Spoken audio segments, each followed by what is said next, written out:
네, 시작할게요. 안녕하세요. 네, 벌써 7, 8월 수업 시작했어요. 매번 드리는 말씀이지만 시간 정말 빠르죠. 선생님들이 지금 이렇게 벌써 이렇게 더운 날씨가 돼버렸잖아요. 그죠? 그동안 지금 추울 때부터 시작해서 지금까지 이렇게 공부를 해 오셨는데 지금 요때쯤 되면 이제 많이 흐트러져요. 마음도 많이 흐트러지고 이제 되게 싱숭생숭해지잖아. 대부분 사람들이 어디 휴가 간다고 하지, 날도 더우니까 공부하는 것도 짜증나지 이러니까 선생님들이 많이 흔들려요. 되게 많이 흔들릴 때야. 이게 나만 흔들리는 게 아니라 전국에 있는 모든 수험생들이 다 이렇게 흔들리고 있어. 그리고 제가 공부를 해보고 또 선생님들하고 수업을 같이 해보고 이런 지켜본 결과, 제가 경험도 해보고 지켜본 결과 7월, 8월을 어떻게 보내느냐가 굉장히 크게 갈라져요. 7, 8월을 어떻게 보냈느냐가. 그래서 제가 5, 6월 마지막 수업 때도 말씀드렸잖아요. 7, 8월 두 달을 어떻게 보내느냐. 정말 두 달만 죽었다 생각해보고 한번 따라가 보자 했잖아요. 7, 8월 두 달 동안 선생님들이 정말 그동안 이렇게 서브노트도 정리하고 이런 공부 계속 해오셨잖아요. 기출문제에서 뭐 다뤘는지도 살펴봤었고, 어떤 것들은 이제 자꾸 쳐다봐서 이렇게 다 입력된 내용들도 있을 거고, 어떤 것들은 좀 헷갈리는 내용들도 있을 거고, 아직 내가 더 봐야 되는데 이런 내용들도 있을 거고요. 7, 8월 두 달 동안은 선생님들이 최대한 내가 어디까지 다 소화해낼 수 있는지 한번 해보자.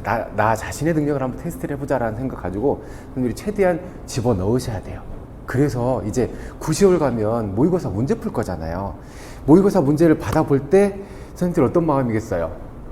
내가 그동안 이렇게 공부했는데 실전 문제와 유사한 이 문제를 풀어보면서 내 점수가 얼마나 될까? 내가 얼마나 상황에 잘 적용해서 이 문제를 풀어낼 수 있을까? 이런 테스트를 해보실 거잖아요. 근데 그때 시점에 갔을 때 9월, 10월에 그때 모의고사 문제를 딱 받아든 시점을 한번 가봅시다. 미리 갔을 때 하나의 케이스는요, 아직 내가 외워야 될 게 너무 많아, 소화할 게 너무 많아. 그래서 문제에서 요구하고 있는 게 뭐 쓰란 얘기지, 이거 쓰면 되는, 근데 어떡하지, 안 외웠는데, 이렇게 다가오는 사람이 있을 거고요. 어떤 사람은 다 외웠어. 7, 8월에 정말 죽도록 해서 다 외웠어. 그래? 뭐 이거 쓰란 얘기잖아, 이거 찾으란 얘기잖아, 썼어. 그것도 다음 문제 풀어, 이거 쓰란 얘기잖아, 썼어.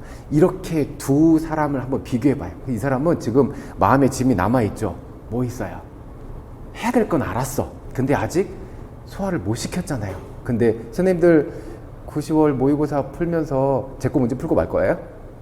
분명히 그러실 거잖아. 다른 시험지도 이렇게 갖다 볼 거잖아요. 그렇죠? 그러면 문제를 이렇게 대부분 보면 그래요. 시험 문제를 풀면 선생님들 아마 그런 경험 하실 거예요. 선생님들이 제 문제를 풀잖아요. 점수가 좀 잘 나와. 다른 선생님 문제 가져다 풀잖아요. 좀 잘 안 나와. 대부분 그래. 왜 그러냐면 선생님들이 저한테 익숙해져서 그래. 익숙해져서 제가 하는 이야기 이런 것들이 좀 익숙해져 있어서 이런 것들이 그런데, 다른 거 풀면 좀 이제 그런 차이는 있기는 해. 그래서 이제 그때 문제를 풀어볼 때 선생님들이 내 거 문제만 풀고 끝날 거 아니잖아요. 그죠? 다른 선생님 거 문제도 뭐 이때 옆에서 얘기해주면 이거 가져다가 다 이제 공유하고 나눠서 풀고 이러잖아요. 그러면 문제 풀고 이거 해야지, 문제 풀고 이거 해야지만 계속 확인을 해. 그리고 또 문제를 풀어봐야 되잖아. 그래서 9월, 10월에 가면요, 선생님들이 이제 막 입력하고 집어넣을 시간 자체가 부족해져요. 시간도 부족해지는 데다가 이미 그때 가봐요. 다른 사람들은 몇 점 나온대. 나는 점수가 안 돼. 그러면 심리적으로 쫓기잖아. 불안하잖아. 시간도 없지, 내 마음도 불안하지. 그래서 그때 가서 열심히 외우려고 막 집어넣고 하는데 잘 안 들어와. 왜요? 불안한 마음을 갖고 하기 때문에 마음의 여유가 없어. 잘 안 외워진단 말이에요. 그리고 좀 하다가 이게 잘 안 외워진, 선생님들 공부해 보시니까 어때요? 잘 안 외워지는 내용들 있죠. 걔네들 다시 보려 그러면 어때요? 기분 좋던가요?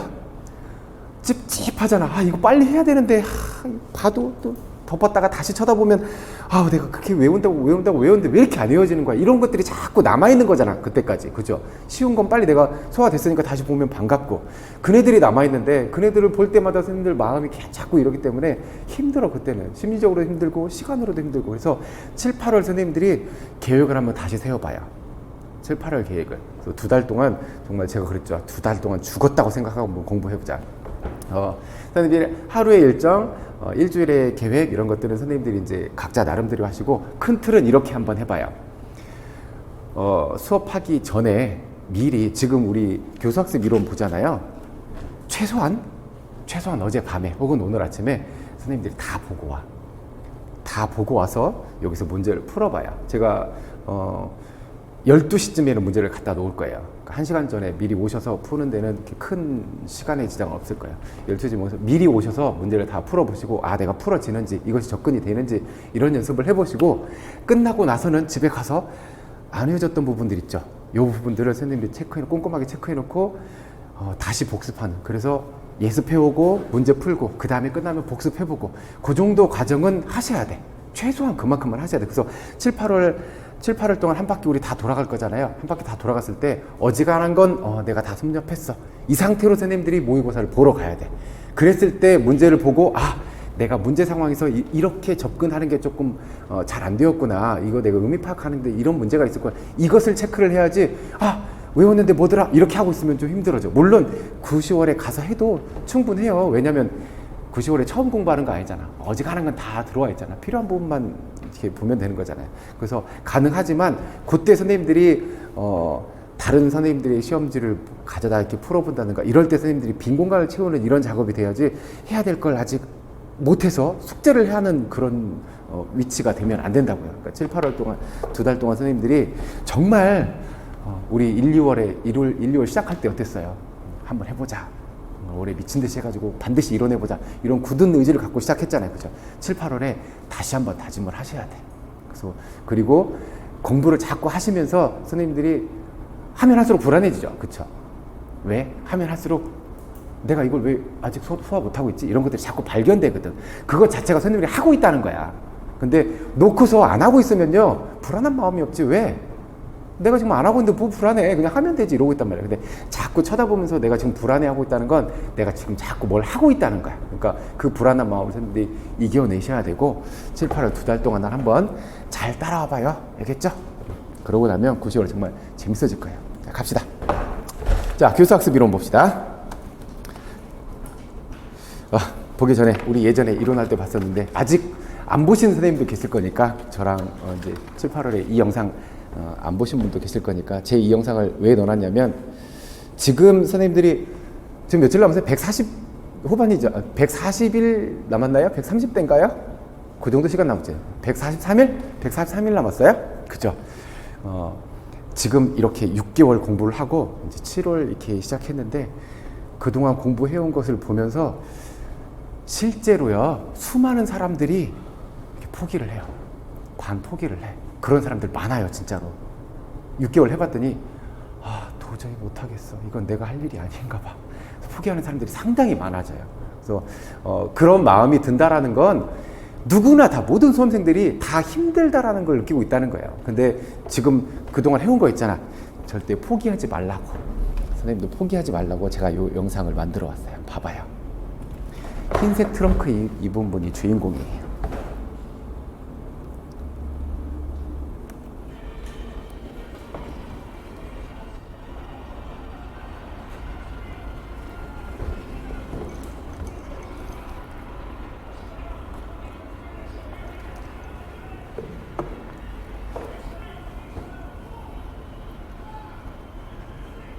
얼마나 힘들면 마우스피스를 빼버렸겠어요.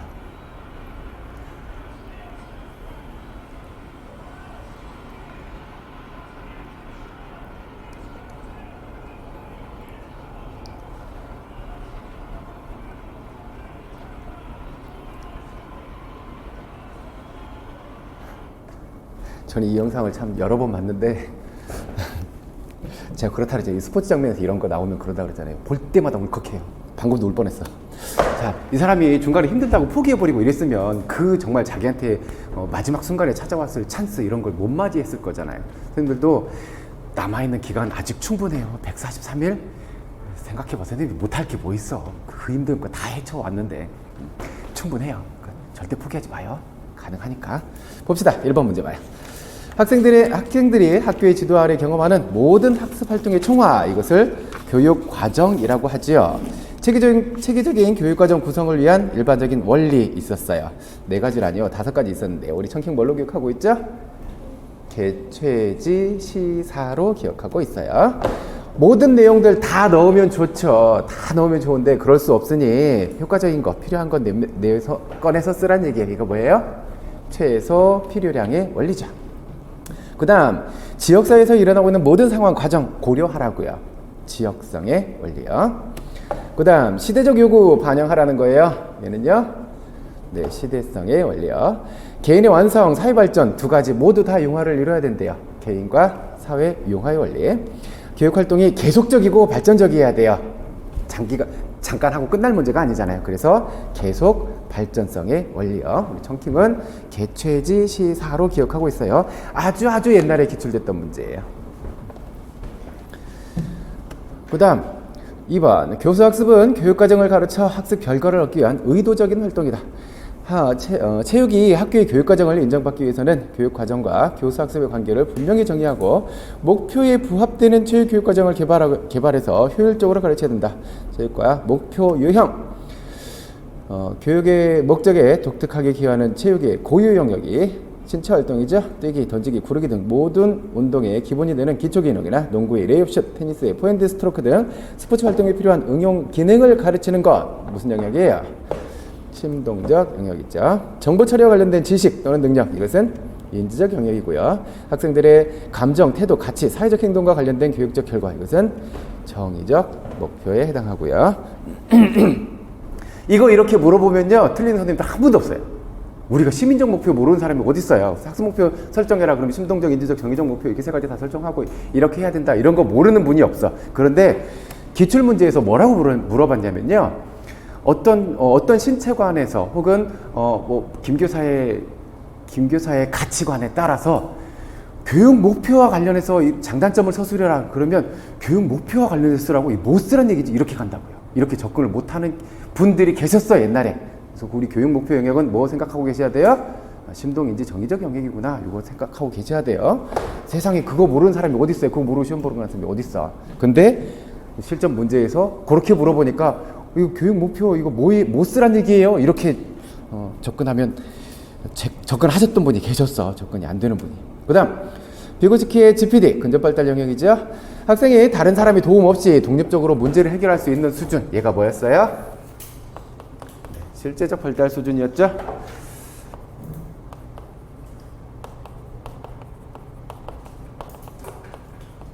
혼자 해결할 수 있는 부분이죠. 그리고요, 요 밖은요, 다른 사람의 도움을 얻어서 문제를 해결할 수 있는 수준, 여기가 뭐였어요?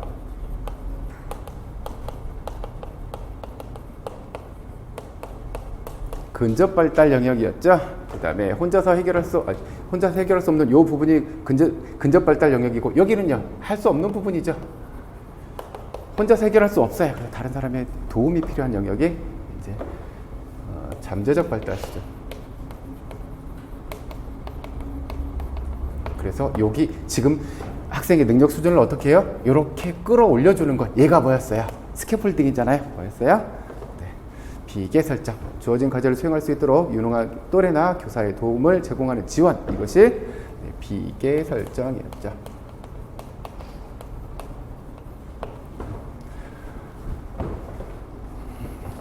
그 다음 4번 봅시다. 피아제의 인지발달 이론과 비고치키의 사회문화 이론 비교해보래요. 피아제는 왜 인지발달 이론이라고 그랬어요? 학습이 되려면요, 얘가 발달해야 되니까. 사회문화 이론이라고 얘기한 거는요, 학습이 어떻게 이루어진다고요? 다른 사람과의 환경적 맥락에서 상호작용을 통해서 이루어진다고 했으니까. 피아제 인지발달을 보면요, 학습에 대한 관점을 보면 학습과 발달은 분리된 것이라고 봐요. 비고치키에서는요, 학습이 발달을 주도하죠. 그 다음 사고와 언어. 여기에서의 사고와 여기에서의 언어는 주로 혼잣말 생각하시면 돼요. 아이들이 혼잣말을 하잖아요. 우리도 그렇잖아요. 뭐 이렇게 주어진 문제가 있으면 혼잣말 중얼중얼 하잖아요. 중얼중얼 하는 이 혼잣말이 피아제 인지발달 이론에서는요, 혼잣말을 얘가 왜 중얼중얼 하고 있어요? 할 수 있으면 혼잣말이 왜 필요해요? 그냥 하는 거죠. 그래서 자기중 중얼 여기 나와 있구나. 이 부분이고, 언어를 사용하는 것, 이것은요, 발달이 됐으니까 언어가 나온다고 얘기하고 있고요. 비고치키의 사회문화 이론에서는요, 언어는 인지 발달에 매우 중요하다고 얘기해요. 그래서 나온 게 얘예요, 얘. 언어가 인지 발달이 매우 중요하니까요. 그래서 자기중심 언어, 혼잣말 있잖아요. 여기는요, 미숙한 사고예요. 그래서 어떤 문제가 주어졌을 때 해결하지 못하기 때문에 자꾸 중얼중얼 한다는 거예요. 해결할 수 있으면 혼잣말이 왜 필요해요? 여기서는요, 비고치크의 사회문화 이론에서는요, 혼잣말을 중얼중얼 하면서 그 과정에서 이렇게 하다 보니까 문제가 해결되더라라고 하는 게 그 혼잣말은 문제 해결의 수단이 된다라고 하는 거예요. 문제 해결을 위한 사고의 보조 도구로 사용한다고요. 그래서 아동을 보는 입장은 인지발달 이론에서는 스스로 세계를 구조하고 이해하는 존재예요. 스스로. 사회문화 이론에서는요, 타인과의 상호작용. 발달 단계는 학습 방법은 피아제 인지발달 이론에서는 스스로 독립적으로 발견하는 사람이고요. 비고치크의 사회문화 이론에서는 문화적 맥락에 따라서 타인과의 상호작용을 통해서 학습의 방향을 봐요. 여기에서는 인지발달 이론에서는 내부에서 외부로. 여기서 발달이 일어나니까 어때요? 언어를 사용하게 된다라고 하는 거고, 여기서는요, 다른 사람과의 상호작용을 통해서 나의 발달이 일어난다고 보고 있어요.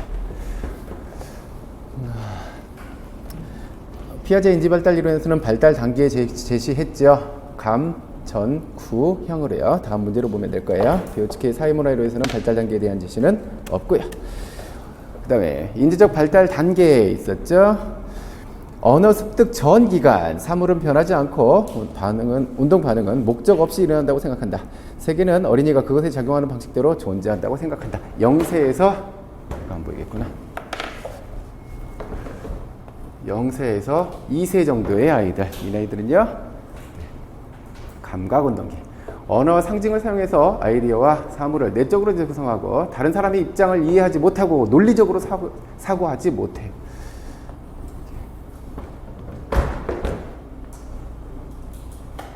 그래서 자기중심적 사고만 하고 있는 거죠. 내 입장에서만. 2세에서 7세 아이들, 유아기의 아이들. 그래서 다 큰 사람들도 다른 사람 입장 못하고 지 얘기만 하는 사람들 있잖아요. 아직 여기 머물러 있는 사람들이야. 이 사람들을 보면 뭐라고 할 게 아니라 선생님들이 다독여줘야 돼. 아직 성숙이 덜 된 사람이라. 그리고 뭐를 해요? 대표적인 게 물활론적 사고를 해요. 물활론적.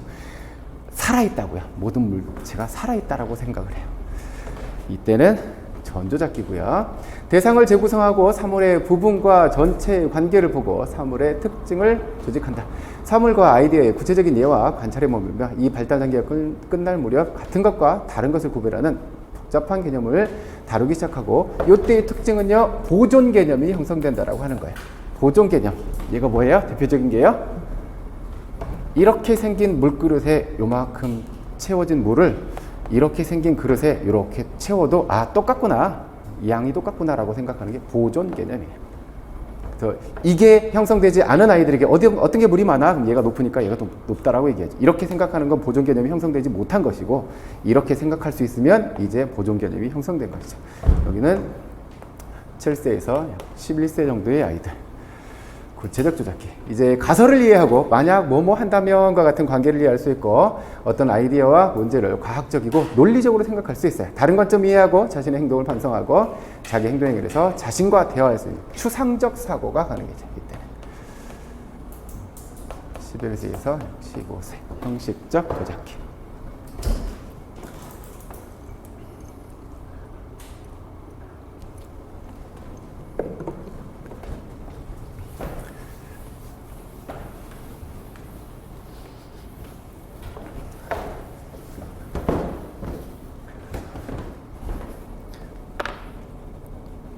다음 6번 봅시다. 아까 물활론적 사고 있었죠? 모든 물건들은 다 살아있다라고 생각하는. 그래서 물활론적 사고의 3단계는요. 첫 번째, 인간에게 영향을 미치는 모든 것은 다 살아있다라고 생각하죠. 우리 인간에게 영향을 미치는 것 주변에 다 있잖아요. 모든 것들은 다 살아있다고 생각해요. 그러다가요, 움직이지 못하는 건 죽어있구나라는 것을 이제 알게 되죠. 그래서 움직이는 것만 살아있다고 생각해요. 움직이는 것만. 그러다가 이제 어때요? 스스로 움직일 수 있는 것만 살아있구나 라고 생각하는 게 물활론적 사고의 3단계 특징이었죠.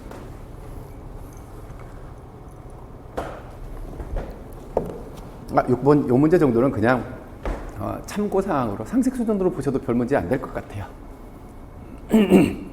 물언론적 사고를 하는 건 아까 어떤 단계에 있었어요? 전조작기 아이들이잖아요. 유아기 아이들. 그래서 물어본다면 저기 유아 문제나 나오는 문제지 우리 얘기는 별로 발달 단계가 맞지 않아서 참고로 보셔도 별 문제 되지 않을 것 같아요. 그 다음 교육과정 유형 봐야 학교에서 의도적으로 조직해서 가르치는 거예요. 의도한 거예요. 이런 내용들을 가르쳐야 되지. 얘가 뭐예요? 표면적 교육과정 혹은 형식적 교육과정. 이름은 되게 다양했어요. 그래서 어떤 내용들인 거예요? 어떤 걸 의도해요? 바람직한 것을 의도하는 거죠. 대부분의 교과 과정이라고 생각하시면 돼요. 교과 과정, 바람직한 것들, 이런 것들만 가르치려고 하는 거잖아요. 그 다음에 학교에 의도 없이 은연중이에요. 은연중에 배우는 것. 여기에는요, 바람직한 것, 그리고 바람직하지 못한 것 다 포함되어 있죠. 교사가 얘기하는 말투, 습관, 이런 것들까지, 이런 것들 때문에도 아이들이 영향을 받는 거죠. 이거 뭐였어요? 네, 잠재적 교육과정이죠. 그 다음 학교가 소홀히 하거나 의도적으로 가르치지 않는 것. 그래서 요거는 두 가지 특성이 있었죠. 뭐 있었어요? 선택성하고요. 배제성하고 두 가지 있었죠. 선택성의 요 얘가 뭐였어요?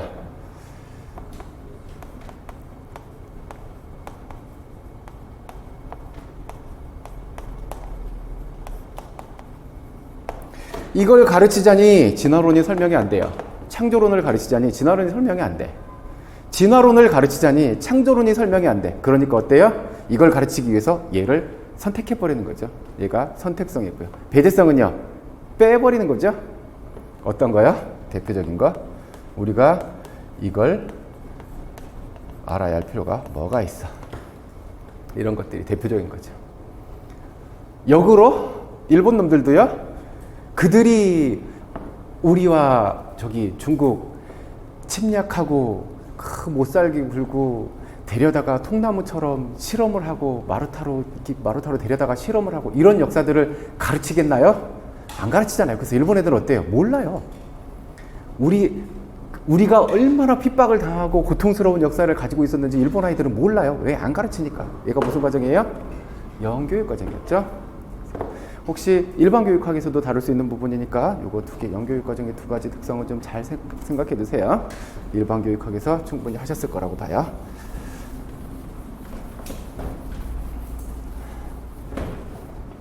그래서 우리 체육 사업 파트에서 선택성과 배제성 저에게 심하게 나타나잖아요. 배제성. 일본의 체육사를 우리가 뭐 하려고요? 훅 넘어갔잖아요. 문제 나오면 그거 이상한 거예요. 그 다음 8번 봅시다. 학습 경험 선정하는 거 4가지요. 첫 번째, 이거 문장으로 다 외울 필요 없다 그랬어요. 이게 제일 중요한 부분이죠. 운동 수행 능력 향상시킬 수 있어요. 학습 경험 선정 누가 해요? 선생님들이 직접 하실 거잖아요. 내년에 가서 직접 하실 거잖아요. 어떤 내용들을 가르치지? 학생들이 선생님의 수업을 통해서 받아들이게 되는 경험, 이런 것들이 학습 경험이잖아요. 내용 선정한대요. 누가요? 선생님 내년에 직접 하실 거예요. 그러려면요, 운동 수행 능력 향상시킬 수 있어야 돼요. 또요, 이거 글씨로 놓고 달달달달 외울 필요 없다 그랬어요. 그러기 위해서 어때야 돼요? 최대한의 연습 시간 제공할 수 있어야 돼요. 그래야 운동 수행 능력 향상시킬 수 있을 거잖아요. 그 다음에요, 수준에 적합해야 돼요. 뭐 확보하자는 얘기 같아요? 이거 확보하자는 얘기 같죠? 그 다음에요, 나눠서 가르칠 거예요? 네, 시민적 모두 고려해야 되죠? 통합. 이거 좀 잘 신경 써둬요. 내년에 선생님들 실무와 직접 관련된 부분이기 때문에 간단하게 물어볼 수 있는 부분이에요.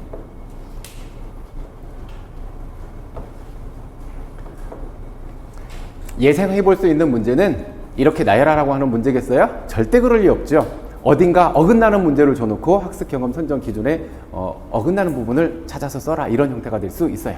예를 들어서 학습 목표를 2가지를 주죠. 농구 레이업슛을 할 수 있다. 레이업슛과 관련된 원리를 알 수 있다. 요 2가지만 해놔.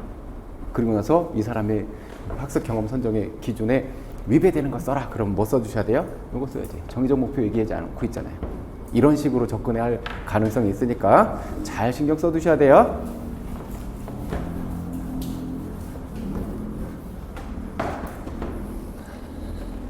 그 다음 출석 점검, 운동복 확인 등과 같은 체육 수업 전후에 반복적으로 일어나는 학생 행동, 이거 뭐라 그랬어요? 상규적 활동, 상규적 행동이라고 그랬죠. 이 시간은 학습 시간이 아니기 때문에요, 이 시간을, 소비하는 시간을 최소화시켜야 돼요. 이거 최소화하기 위해서 어떻게 하라 그랬어요? 이렇게 해놓으면 된다 그랬죠. 구조화 시켜놓으면 돼요. 구조화 시켜놓으려면요, 이거 언제 해야 돼요? 언제요? 학기 초에요. 학기 초에 이러한 루틴들을 선생님들이 만들고 학생들에게 알려주고 반복적으로 계속 체크를 하면서 학생들에게 몸에 배워서 학생들이 항상 그 시간이 되면 이러한 일들은 알아서 착착 진행되도록 하는 것, 그게 뭐예요? 구조화 시켜놓은 것이죠. 그래서 우리 기출문제에서 뭐 한번 얘기했었냐면요, 애들이 이게 구조화되어 있지 않아. 그래서 여기에서 사용되는 시간이 자꾸 너무 많아져.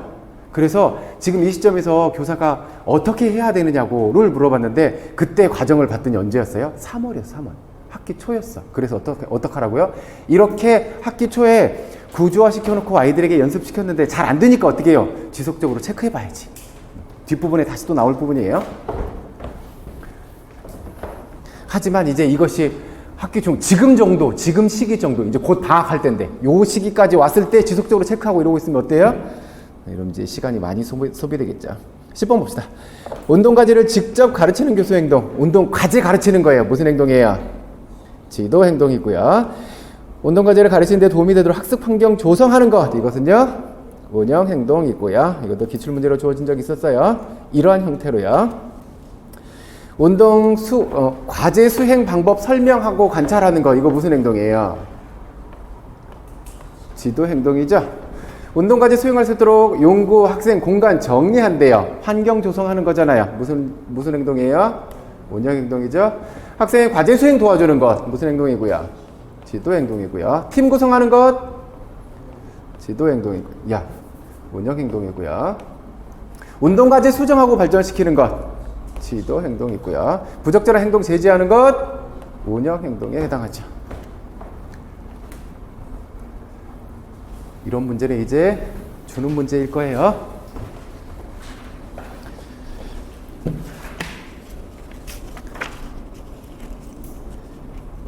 선생님들이 요 문제를 이렇게 받아서 풀어보실 때 아마 그런 생각 드셨을걸요?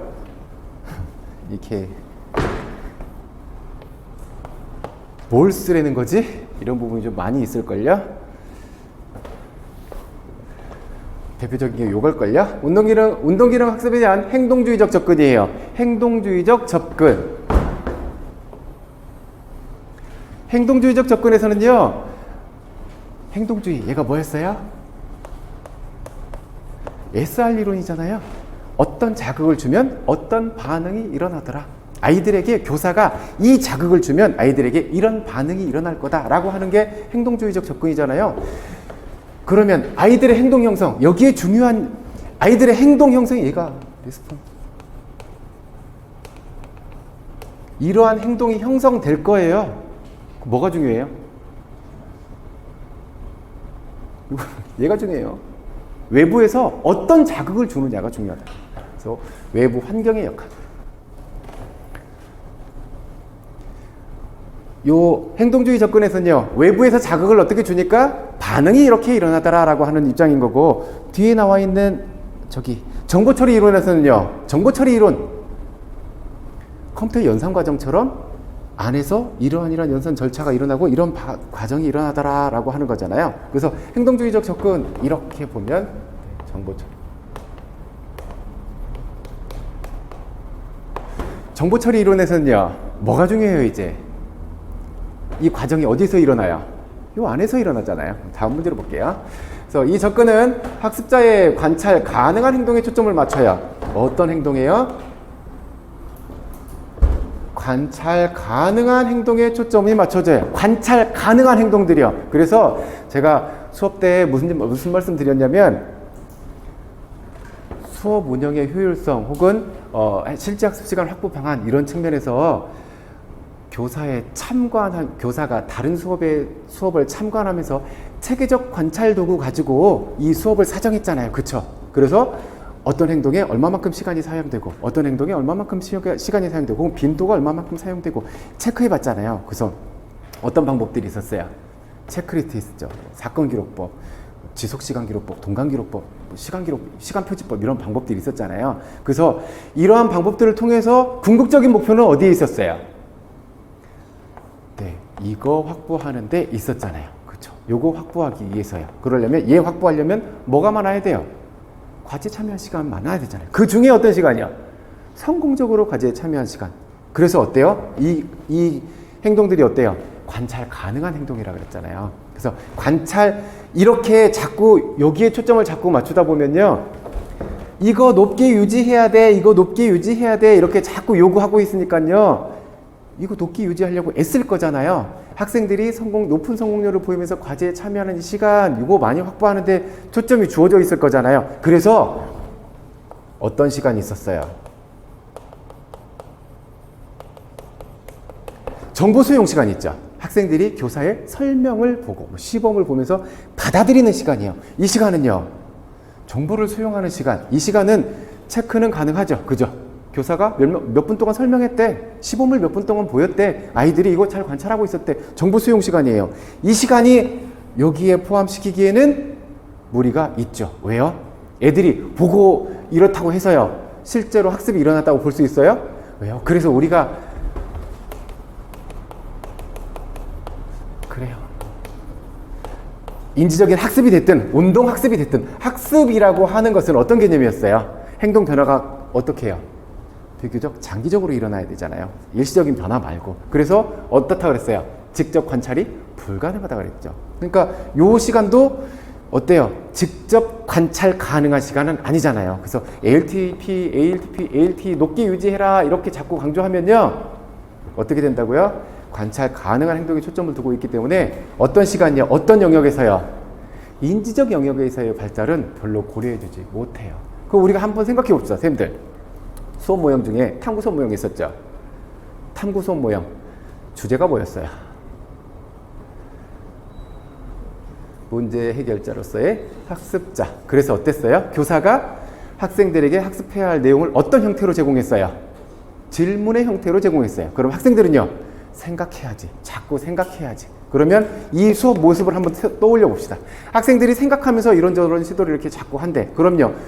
생각하면서 질문의 형태로 받아들이고 생각하면서 자꾸 이렇게 여기에 참여한대. 이게 성공적인 수행을 하고 있는지 아닌지는 볼 수 있죠. 예를 들어서 우리 기출문제에 나와 있는 것처럼 평균대에서 균형을 잃지 않고 이렇게 걸어가서 방향을 전환하고 이것을 떨어지지 않고 이렇게 할 수 있는 방법에 대해서 한번 고민해봐요. 이랬을 때 어떤 아이들은 이렇게 걸어가다니고 어떤 아이들은 팔도 벌려보고 어떤 아이들은 뭐 장대도 들어보고 이런저런 다양한 시도들을 막 해볼 거잖아요. 다양한 시도들을 해보는 가운데서 어땠을까요? 무수히 떨어졌겠죠. 자꾸 떨어졌을 거 아니야. 그죠? ALT 높게 유지하고 있다고 볼 수 있어요? 실패했잖아. 실패했으니까는. 그래서 자꾸 이렇게 그 체계적 관찰 도구를 통해서 이 수업에 관찰 가능한 행동들, ALT 높게 유지하기 위해서 이렇게 초점을 맞추면 인지적 영역에 대해서는 소홀해 버릴 수 있다는 단점이 있다라고 원서에 표시 이렇게 설명하고 있으니까 그 부분도 좀 생각해둬요. 자, 그래서 행동주의자들은 교사들이 바람직한 행동의 모델이 되고 바람직한 행동을 보상하거나 정적으로 강화함으로써 바람직한 반응을 형성해야 한다는 주장을 하고 있다. 그래서 다음에 주어질 바람직한 행동은 행동 빈도를 높여줘야 될 거고 바람직하지 못한 행동들은 행동 빈도를 감소시켜야 될 거고요. 그래서 여기 봐요. 이 행동은 어떤 행동이에요? 증가시키고자 하는 행동이니까 어떤 행동이야?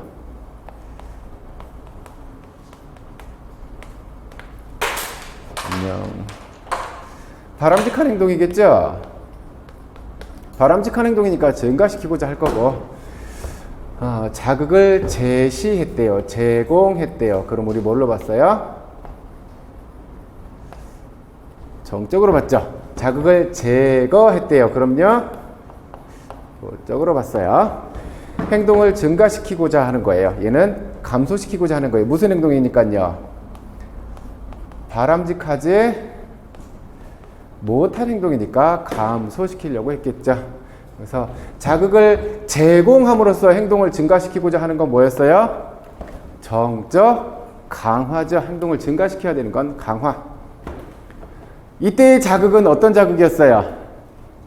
네, 쾌자극이죠. 좋은 자극을 주니까 좋아서 그 행동 빈도가 늘어나는 거잖아요. 그 다음에 자극을 제거해낸대요. 그러면 부적 강화에 해당할 거고요. 이때의 자극은요, 이 자극이 사라지니까 좋아져. 좋아하니까 행동 빈도가 늘어나요. 그러니까 이건 뭐예요? 이때의 자극은요, 뺏어가니까 좋아한대요. 불쾌자극을 뺏어가야 좋아하겠죠. 그 다음에 자극을 제공함으로써 행동을 감소시켜요. 정적 처벌에 해당하겠죠. 이때의 자극은요, 이 자극을 받으니까 싫어서 다음에 그 행동을 안 하게 되겠죠. 어떤 자극이야?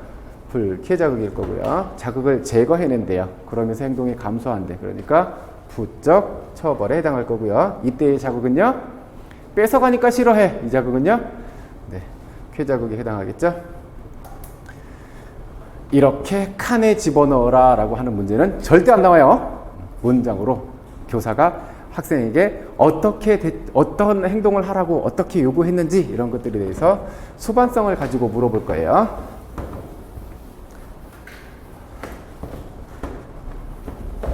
그리고 이렇게 주어질 수 있어. 문제가 이런 거라고 칩시다. 김 교사는 절수에게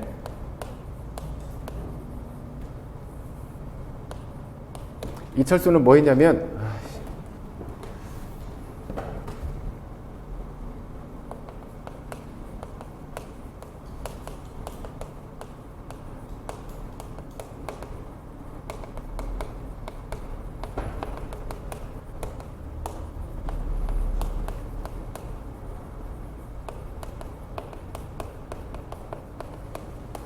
수업 중에 방해 행동을 하니까 철수한테 끝나고 기구 좀 정리해 라고 시켰대요.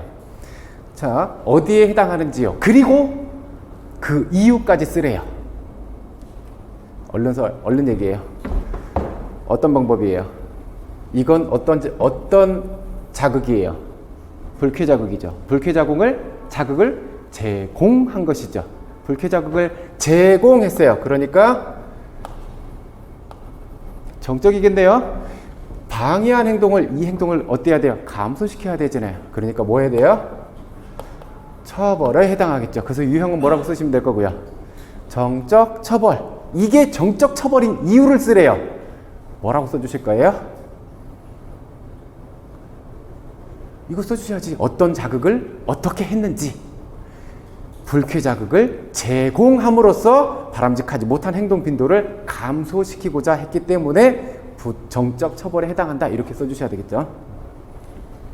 그냥 만약에 그런 문제가 주어졌다고 하면요, 만약에 이렇게 답을 썼다고 생각해 봐요.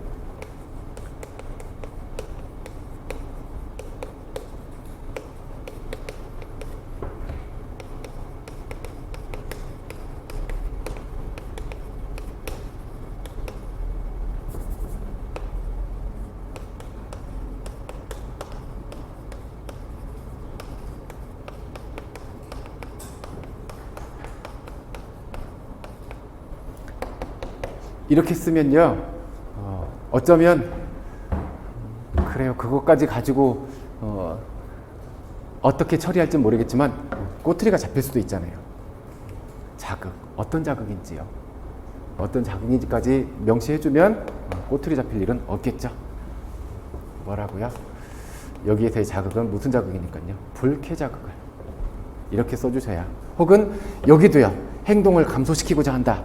이 부분도 빼놓고 썼다라고 하면요, 얘도 꼬투리가 잡힐 수 있는 부분이 될 수도 있어요. 이거는 저 칸 채우기에 급급할 게 아니라 이 의미를 선생님들 생각해 보시면 외울 문제가 아니에요. 그죠?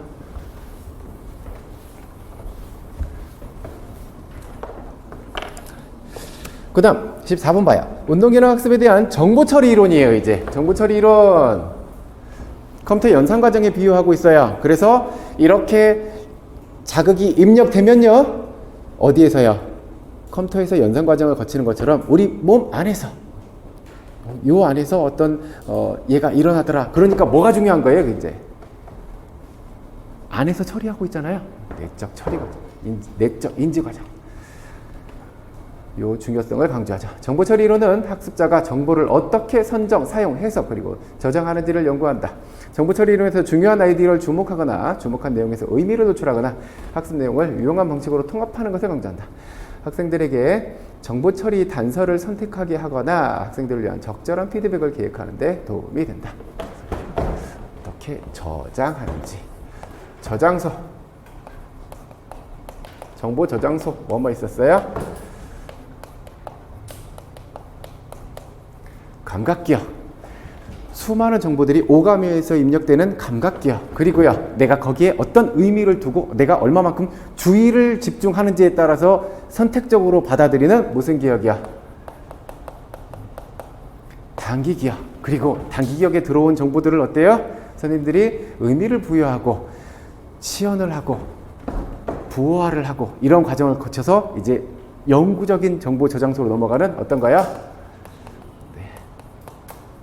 이렇게 넘어오게 될 거고, 장기 기억에 들어온 정보들은요, 인출이 되거나 그렇지 않으면 인출이 실패하거나 이렇게 되겠죠. 그래서 선생님들이 시험 보러 가실 때 어때야 돼요? 대부분은 여기에 들어가 있어야 돼요. 1년 동안 우리가 공부하고 있는데 대부분 일로 들어가야 돼. 하지만 다 집어넣고 가자면 얼마나 좋겠어요. 그렇죠? 하지만 어떤 것들은 어때요? 아직 여기에 머물러 있는 아이들도 있지요. 그래서 9월, 10월에 선생님들이 모의고사 이렇게 보면서 모의고사 기간에 많은 분들이 어떤 실수를 하느냐면, 어떤 오류를 경험하게 되느냐면, 내가 정말 봐야 할 중요한 내용들 있잖아. 내가 서브노트에 정리해 놓은 중요한 내용들. 이것들을 내가 계속 입력하고 내가 소화시키고 이 작업을 해야 되는데 9, 10월에 뭐 하고 다녀요? 이 선생님 문제 풀어보고 저 선생님 문제 풀어보고 이렇게 풀어보고, 아 나는 몇 점, 이 선생님 문제 왜 있다고요? 나는 몇 점, 다음 주에 또 문제 다 찾아다니고 이거 풀어보고 이거 풀어보고 나 몇 점 맞았네 이러고 가. 2달을 이렇게 보내. 그리고 나서 시험 보러 간단 말이에요. 시험 보러 가서 정말 시험에서는요, 시험 문제들이 다 어때요? 다 어렵나요? 그렇지 않잖아요. 분명히 뭐 해요? 이러한 문제들이 있다고요. 난이도가요. 이런 문제들이 있어요. 정말 변별하려고 극악의 난이도를 가지고 있는 문제들도 있을 거고요. 공부 좀 해야 맞추는 문제들이 있을 거고, 기본적으로 주는 문제들이 있어요. 근데 대부분 실수가 어디서 나와요? 요런 데서 막 나와요. 요런 데서. 아니면 이런 데서.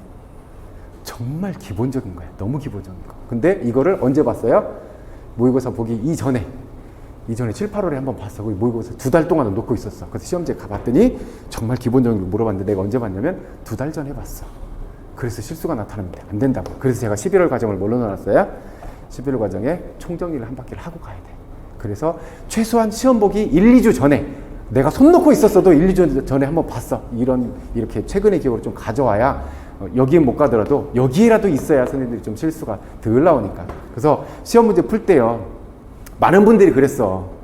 왜 그랬는지 안타까워 죽겠어. 모의고사에서 이렇게 실컷 다루고 이렇게 시험 보러 가잖아요. 시험 문제를 붙들고, 이 난이도는 상대적인 체감 난이도잖아요. 그쵸?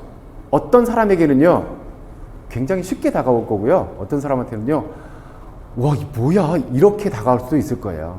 재수없는 얘기 한마디 하자면요, 제 16년도에 서울 시험 보고 나서요, 3교시 시험지까지 다 내고 난 다음에 제가 가방 싸면서 무슨 생각했는지 알아요?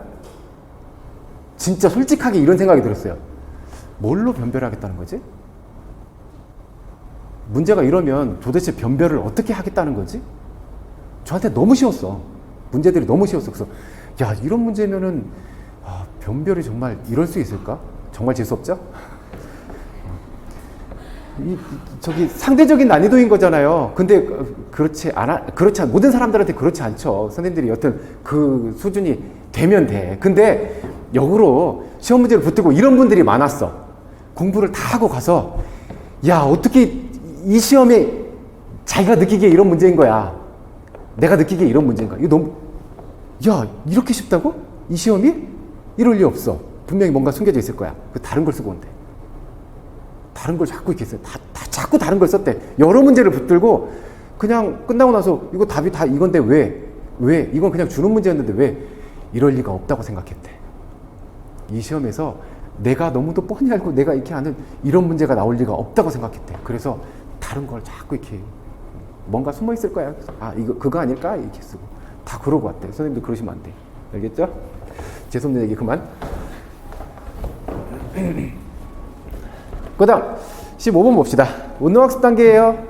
학생들이 학습할 과제나 활동의 성질을 이해하고 시행하는 단계다. 이 단계에서 학생들의 주의가 과제에 집중되므로 높은 수준의 사고 과정이 필요해요.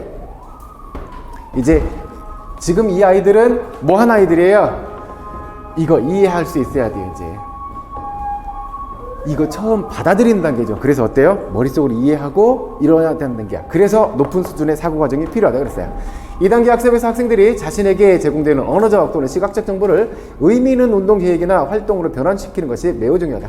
학생들은 운동 기능의 의도와 목적을 이해하고 학습 상황을 분석하며 기능 학습에 필요한 전략들을 고안하게 되는데 이것은 소위 말하는 운동 수행 계획 또는 운동 계획이다.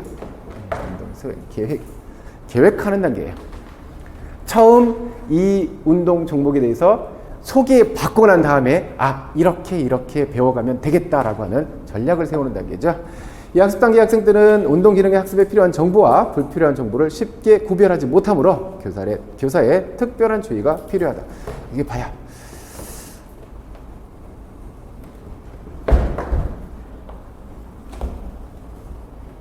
이 단계에 있는 아이들은요, 이 운동 학습을 하는데 이런 것들은 필요하고 이런 것들은 필요하지 않아, 이런 것들을 구별하지 못한대요. 그러니까 그 역할을 누가 해줘야 되는 거예요? 교사가 해달란 얘기죠. 무슨 단계예요? 처음 소개받고 받아들이는 인지 단계에 대한 얘기죠. 자, 또 훅 들어갈 거예요. 이건 피처와 포슨의 운동학습 단계 얘기하고 있고요. 젠타일의 운동학습 단계. 젠타일이 운동학습 단계를 뭘로 구분했어요? 힌트 드렸어요? 2개라고요.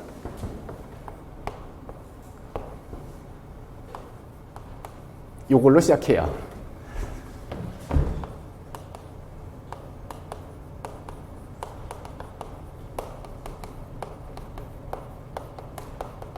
그리고요,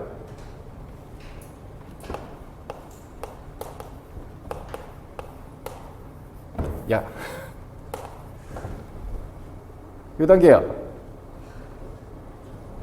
초성까지 써놨는데 고정화 및 다양화 단계. 그래서 어떤 기능은요? 개방 운동 기능은 다양화, 폐쇄 운동 기능은 고정화. 자, 요 단계에서요. 이 단계에서는 아이들이 뭘 구분해야 된다 그랬어요? 뭘 구분해야 된다고요? 너무 훅 들어갔구나. 요거를 구분할 수 있어야 된다 그랬어요.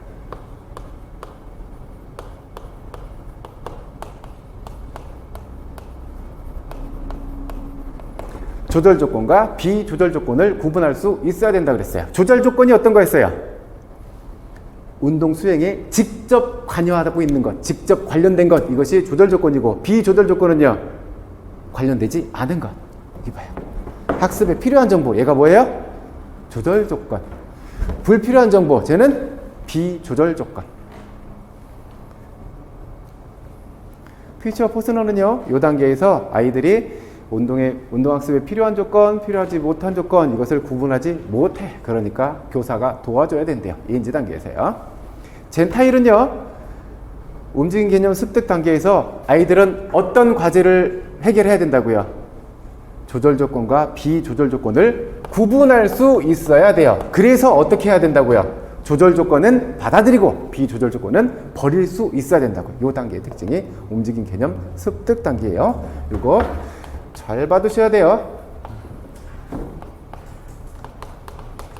젠타일의 운동학습 단계예요.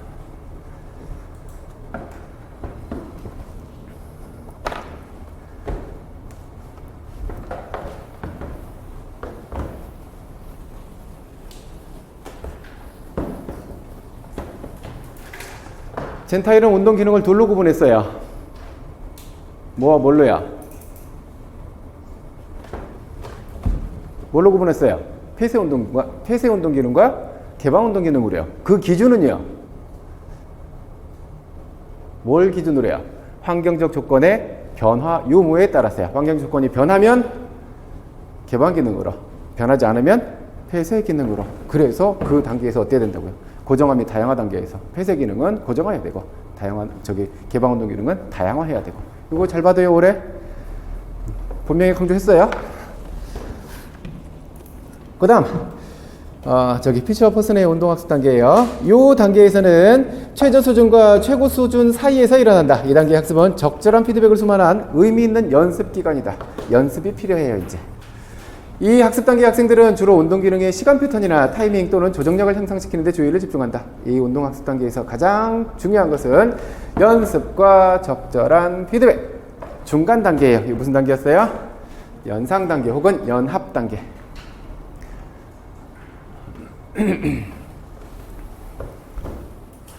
그 다음에요. 이제 다 숙달되면요. 학습의 마지막 단계예요. 운동 기능을 쉽게 수행할 수 있고요. 이 단계의 특징을 잘 봐두셔야 되죠. 무슨 단계예요? 이 단계는 일단 자동화 단계이죠. 자동화되어 있으니까요. 이 단계에 있는 아이들은 주의를 어디에 돌릴 수 있어요? 운동 기능 외부 운동 기능을 발휘하는 것 관련 없는 외부 환경 조건에 주의를 집중할 수 있게 되죠. 이 학습 단계 학생들은 운동 기능 수행 자체보다 상대방의 움직임이나 빈 공간과 같은 다른 차원의 주의를 집중할 수 있다. 즉, 운동 기능 학습보다 그 기능의 사용에 더 큰 관심을 갖게 된다. 학생들은 게임 전략, 연습 조건 등에 더 큰 관심을 갖는다. 다른 차원의 주의를 집중할 수 있게 된다고요. 이 특징도 잘 봐두셔야 돼. 그간의 기출 문제는요, 저 단계의 명칭을 쓰라는 게 다였어요. 특징을 쓰라고 거꾸로 물어볼 수도 있어요. 지금 철수가 운동 수행을 이렇게 하고 있어. 이 단계의 특징을 쓰라고.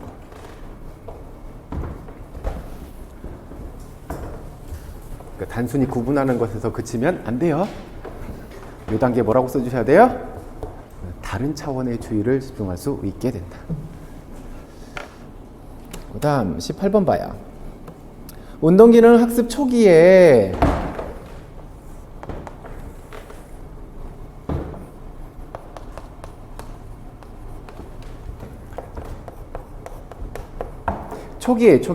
이제 막 배웠을 때야. 초기에 급격한 향상이 있은 다음에 더 이상 증가하지 않고 정체되는 구간, 여기가 뭐라 그랬어요? 고원 현상이었죠.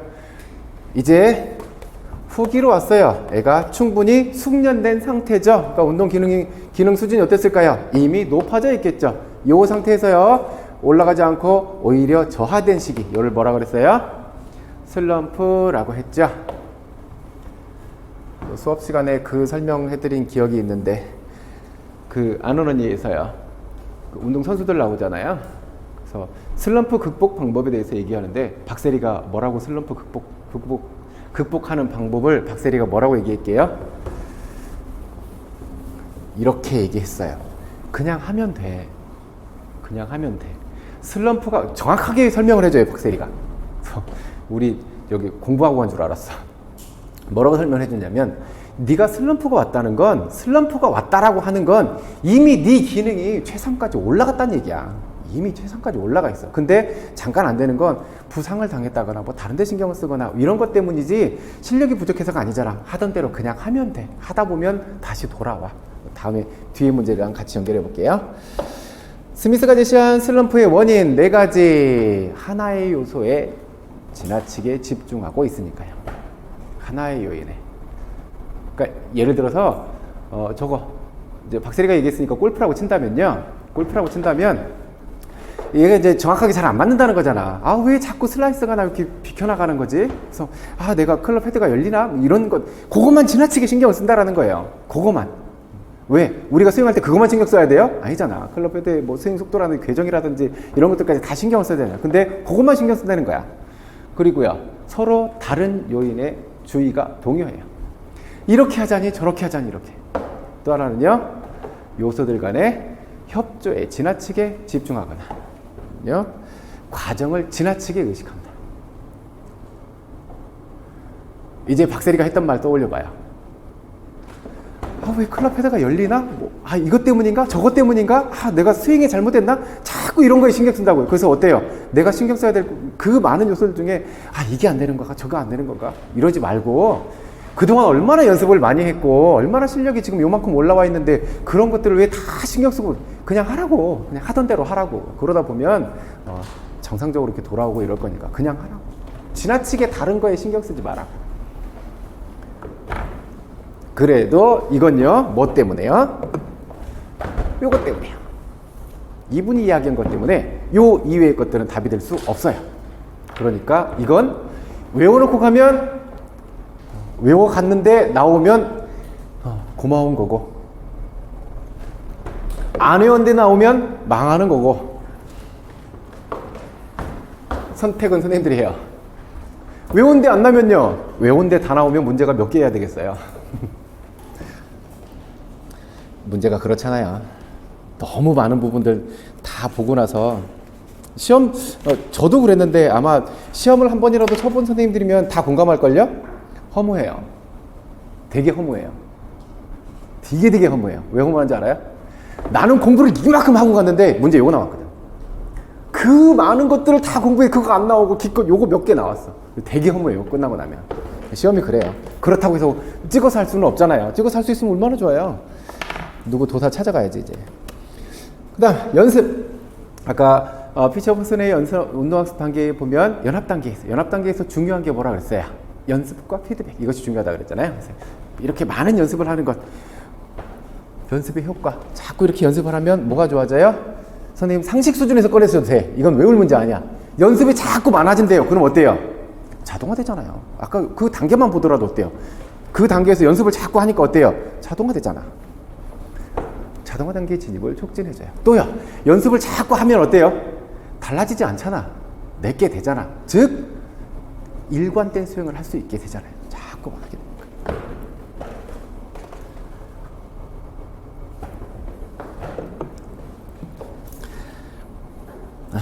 자, 이 페이지까지 봅시다. 피드백은 학습자가 자신의 운동 수행에 관해서 얻는 정보이다. 피드백은 두 가지 특성을 가지고 있다. 자, 첫 번째 거, 피드백을 뭘로 구분해놨는지 봐봐요. 학습자 내부의 감각 시스템. 얘가 가지고 있는 감각 시스템이에요. 지가 받는 거예요. 무슨 피드백이에요? 감각 피드백이죠. 얘는요, 외부로부터 받는 거예요. 옆에 있는 사람이 얘기해주거나 혹은 어떤 것도 여기 외부로부터 제공받는다 그랬어요.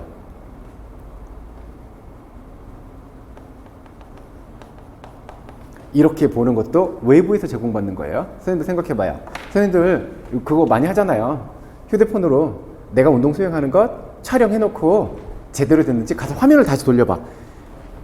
내부 감각 시스템으로 받은 거예요? 영상을 통해서 받은 거예요? 외부에서부터 받아들인 거죠. 선생님들 헷갈리시 말아야 할 게 이거예요. 내가 휴대폰을 놓고 촬영을 했어. 그리고 내 걸 다시 다시 돌려봐. 이건 무슨 피드백인 거예요?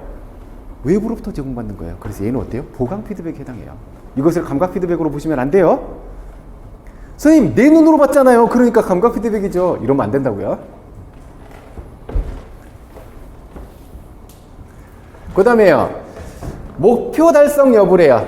성공, 실패, 골, 노골. 이건 어때요? 어디에 초점이 져 있어요? 결과에 주어져 있죠. 운동 수행 자체, 운동 수행에 관한 느낌, 형태적 특성.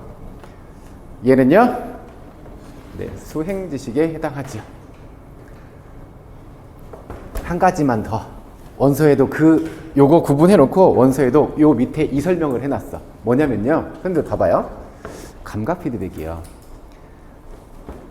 결과 지식과 수행 지식 생각해봐요. 자, 구체적인 상황을 설정해 드릴게. 농구 자유투를 쐈어요. 자유투를 쏴서 골이 들어갔어요. 들어가는 걸 내 눈으로 봤어. 여기 둘 중에 하나. 감각 피드백이에요? 보강 피드백이에요? 슛이 들어가는 걸 내 눈으로 봤다고요. 감각 피드백이잖아요. 그쵸? 내가 지금 쐈어. 골 들어갔네? 무슨 피드백이냐고요?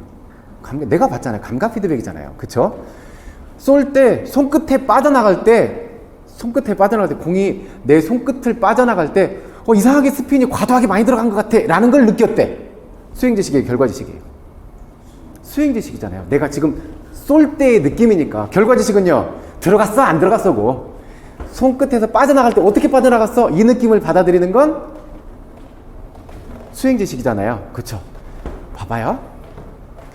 결과지식은요. 결과지식은 감각 피드백과 보강 피드백이 상충할까요? 안 할까요? 자, 요거예요. 결과지식. 즉 구체적으로 보면요. 골이 들어갔는지 안 들어갔는지 이것은 내가 스스로 받아들이는 내 감각 피드백하고 주변에서 사람들이 이야기해준 보강 피드백하고 상충할까요? 안 할까요? 지금 이 상황이면 안 하겠죠. 왜? 골 들어간 걸 야, 내 눈으로 봤을 땐 들어갔는데 네 눈으로 봤을 땐 안 들어갔다고? 이러지는 않잖아요. 그쵸? 하지만 수행지식은 어때요? 이 둘이 상충할 수 있지요. 그죠? 예를 들어서 이런 거예요.